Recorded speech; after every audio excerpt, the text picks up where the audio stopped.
10 дугаар байр. Найзынхаа гэрт очиод ийм хадгалах хайрцаг байдгийг мэдлээ. Арталын наалдыг хуулаад шууд хандан дагаад ирэхлэн. Гэрийн интернетийн болон телевизийн бүх төрлийн төхөөрөмжүүдийг хананд байрлуулж болно. Энэ цэвэрлэг их хүндрэлтэй байсан. Интернетийн төхөөрөмжүүдийг ханад тогтооход ширээ мэцгэстэй цэвэрлэгээ хийж амар болно. Гэр үүний зохион бүтээсэн хүн амьдралыг сайжруулахын дамжиггүй. Хувцас агуулсны дараа угаалгын машины хаалга онгорхой байвал гэмтгий амархан хаалттай байвал эгүүнэртэй болно. Энэ угаалгын машины хаалга тогтоогчоор асуудал амархан шийдэж болно. 2 үзүүртэй соронзон наалттай 3 секундэд төгсрөн. Шууд угаалгын машины хаалга наагаад сорон цагсгийн хувцраа алгана. Маш сайн наалдаг. Чи хөрөмтлөгдөхгүй мөгөн зэрүүсэг муугонор гарахаас сэргийлнэ.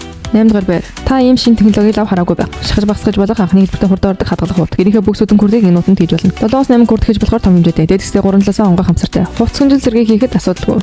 Утны илсгэн 40% багасна. Дарсны дараа жижиггүй ут болно. Шүүгэнд босоогоор байрлуулбал их цай хэмнэн. 7 дугаар байр. Чи одоо хүртэл юм хумсны удаа хэрэгэлдэг. Амархан уурдаг. Шууд хайсан дээр. Энэ бүтээг их хөдөлгөөн загвартай хумсны удаа үнэхэр хэрэгтэй. Нэг дарахад л нэгдэн. Хөшүүргэн зарчмаар ажилладаг. Дарахад маш хэлбэр. Мөн хутганы ер нь маш хурц. Төмөр дэс зэргийг шилбэхэн тайрна. Ар талд нь хумс өргөчтэй.